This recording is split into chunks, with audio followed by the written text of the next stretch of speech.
এই তো চলে আসছে। কি ব্যাপার আলামিন, তোমার এই অবস্থা কেন? আর কি হয়েছে? আমি আর আলামিন একটা জায়গায় ঘুরতে যাচ্ছিলাম, এর মধ্যে ও অ্যাক্সিডেন্ট করে। আল্লাহ আমাকে বাঁচিয়ে দিয়েছে, আমার ভাগ্যটা ভালো। তারপর আমি ওকে নিয়ে হসপিটালে যাই। যাওয়ার পর ব্যান্ডেজ করি, টেস্ট করা হয়, আর ডক্টর বলেন যে ও এমনিতে ভালো আছে, কিন্তু আর কোনোদিন সে হাঁটতে পারবে না। আর এখন আর কি করার? কিছু তো করার নাই। আল্লাহ যেটা ভালো মনে করেছে সেটাই করেছে। আর এখন তো ওর আপন বলতে আপনারাই আছেন। আপনারা আমার বন্ধুটাকে একটু দেখে শুনে রাখবেন। আমি আসি। যাই মানে? এই মাত্র বললা যে ও আর সারা জীবনও দাঁড়াতে পারবে না, তাহলে এই পঙ্গুকে আমার বাড়িতে রেখে আমরা কি করব? হ্যাঁ, ওকে দিয়ে কি কাজ হবে? ওকে যেখান থেকে নিয়ে আসতো ওখানে নিয়ে ফেলে দাও। মা, এসব আপনি কি বলছেন? আমি আপনার মেয়ের জামাই। তাছাড়া আমি আপনাকে মায়ের মতো জানতাম, আপনি তো আমাকে ছেলের মতো জানতেন। আর আজকে আমার এই এই খারাপ সময় আমাকে ফেলে দেবেন? চুপ, একদম চুপ। যা বলেছি ঠিকই বলেছি। এই, তোমাকে দিয়ে এখন আমাদের কি হবে? হ্যাঁ, তোমাকে দিয়ে আমাদের কি হবে? শুধু শুধু আমার মেয়ের জীবনটা নষ্ট করবো আমি? আব্বা, আপনি চুপ করে আছেন কেন? আম্মা এসব কি বলছে? আম্মাকে একটু বোঝান। আরে তোমার আম্মা তো ঠিকই বলছে, তুমি এতদিন ইনকাম করছো আর আমরা বসে বসে খাইছি।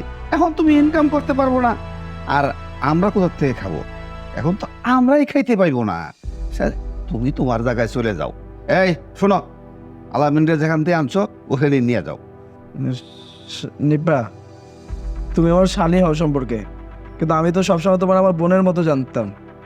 তুমি তোমার বাবা মাকে বোঝাও যে এমনটা সময় আমার পাশে থাকা উচিত তোমাদের।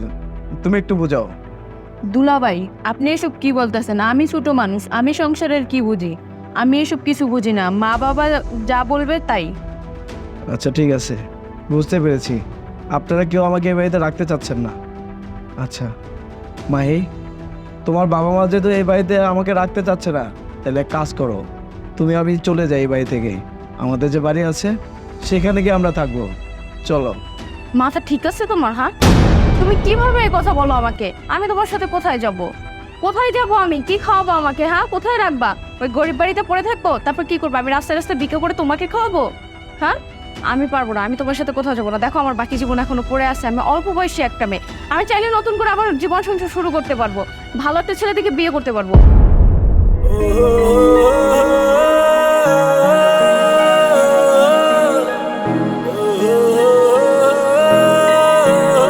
তোমার জন্য থেকে কি আমি আমার সারা জীবন নষ্ট করবো? ইম্পসিবল, কখনোই না। তুমি চলে যাও তোমার বাড়িতে, আমি যাব না। থাক, তোমাদের আর কষ্ট করতে হবে না, আমি নিজেই যেতে পারবো। যেহেতু এই বাড়িতে আমার জায়গা হবে না, সেহেতু এই বাড়িতে আমিও থাকবো না।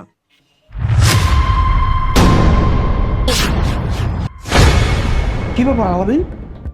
ডাক্তার তো বলেছে তুমি আর কোনোদিন দাঁড়াতে পারবো না, তাহলে তুমি নিজের পায়ে হঠাৎ করে দাঁড়িয়ে গেলা?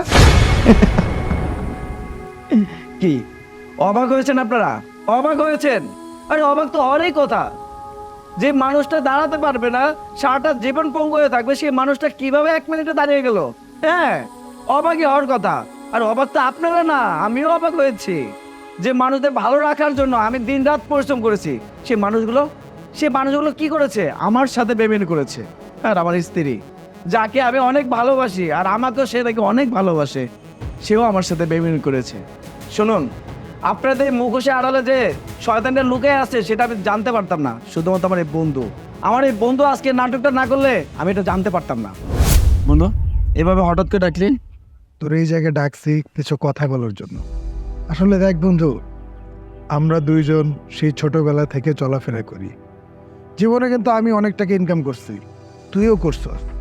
আসলে একটা জিনিস ভেবে দেখ, টাকা পয়সাটা কিন্তু বড় জিনিস না, সংসারের সুখটা হচ্ছে আসল বিষয়। বন্ধু, আমিও তো ভালো আছি, আমার পরিবারের সবাই নিয়ে আমি ভালো আছি, আলহামদুলিল্লাহ। আসলে বন্ধু দেখ, তুই তো আমার বন্ধু, তাই না? আমি কিন্তু সবসময় তোর একটু খোঁজ খবর রাখার চেষ্টা করি, যতটুক পারি আর কি। আমি যতটুক জানি তুই আসলে সংসারে হ্যাপি না। এটা কি কইতেছস? আমি তো দেখি যে আমি হ্যাপি। শোন বন্ধু, আমার মনে হয় কি জানিস, তোর এই টাকা পয়সার জন্য তোর ফ্যামিলির লোকজন তোকে ব্যবহার করছে। তুই আমার কথা বিশ্বাস না হলে তাদেরকে একটা পরীক্ষা করে দেখতে পারি। আচ্ছা বন্ধু, তোর কথা আমি সবই বুঝলাম, তাহলে এখন তুই বল যে আমি কি করব। শোন,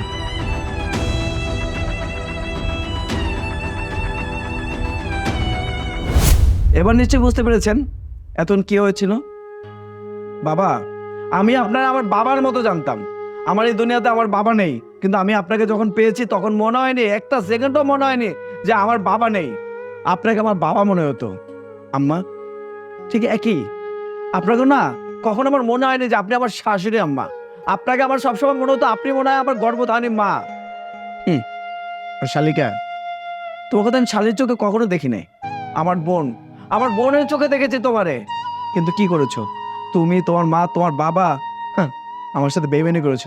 আর তোমরা তো পরের কথা, যে কিনা আমার ওয়াইফ, আমার সারাটা জীবনের সঙ্গী, সেই তো আমার সাথে বেইমানি করেছে। যাই হোক, আজকের পর থেকে আপনাদের কারোর সাথে আমার কোনো সম্পর্ক নেই। শুধু আপনাদের সাথে না, আপনার মেয়ের সাথেও আমার কোনো সম্পর্ক নেই। ভালো থাকবেন সবাই। বন্ধু চল চল। আলামিন, দেখছো ঠিক হয়েছে তো বাবা, তোমার কারণে মা, তোমার কারণে, তোমাদের দুইজনের কারণে না আমার জীবনটাই শেষ হয়ে গেল, আমার সংসারটাই নষ্ট হয়ে গেল। লোক কি শুধু আমরা একাই করেছি? তুই করস নাই? তুই আমাদের চাইতে আরো বেশি করেছিস। হ্যাঁ, তোর মা ঠিকই বলেছে, খালি এখন আমাদের উপরে চাপাই দিচ্ছিস, নিজের দুষ্টা একবার স্বীকার করছিস। যা